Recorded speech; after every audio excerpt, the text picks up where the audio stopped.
Obrigada, desculpa aí mais uma vez.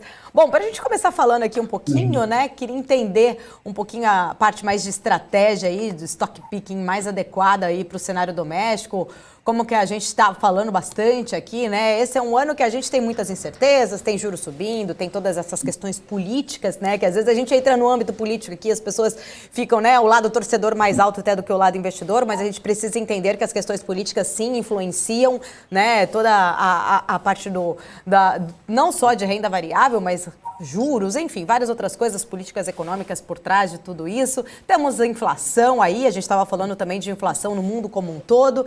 Então, queria entender um pouquinho, né, na sua visão estratégica, os desafios que você acha que, né, o investidor vai acabar tendo aí esse ano, como se posicionar diante de um cenário com tantos fatores aí de volatilidade.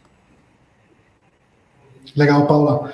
Bom, de fato, 2022 eu acho que vai ser um ano bastante agitado do ponto de vista macro, né?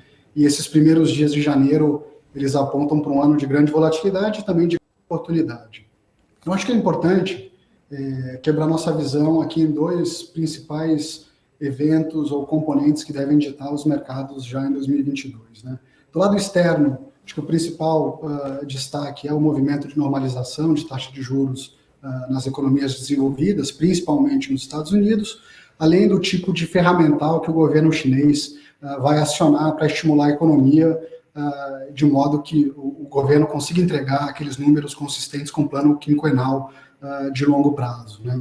Ainda nesse fronte externo, um eventual conflito entre Rússia e Ucrânia também traz aí mais um componente de incerteza para o cenário, podendo levar aí a uma nova rodada de aumento de preços de petróleo e outras commodities, pressionando a inflação, como vocês estavam conversando na última entrevista, né?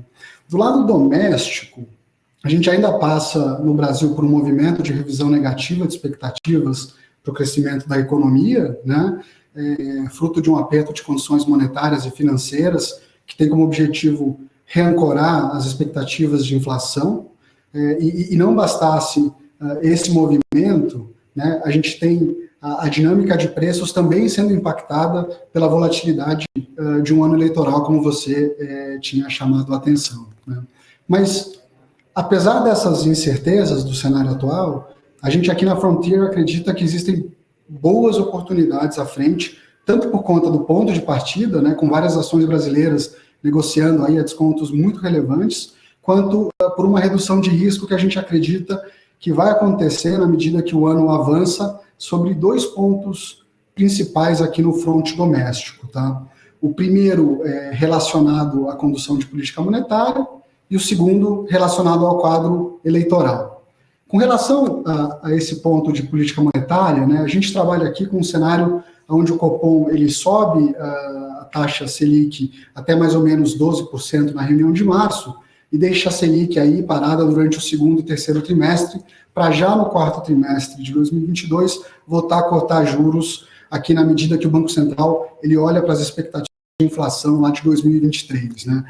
E por que ele cai? Assim, porque caso a gente não tenha já esse movimento de corte de juros, o Banco Central corre o risco de perder mais uma vez a meta de inflação, só que agora por outro lado, né? Ano passado ele perdeu para cima, ele pode perder para baixo, a depender do movimento de aperto monetário, porque, de fato, a gente tem aí um cenário de aperto de condições financeiras e monetárias muito importante. Então, ao longo de 2022, o discurso do mercado de juros vai gradativamente mudar onde acaba o ciclo de alta, para quando a Selic começa a cair, para qual vai ser o patamar da taxa de juros no final do ciclo de queda e qual que vai ser o impacto desse queda de Selic na atividade doméstica e no lucro das empresas.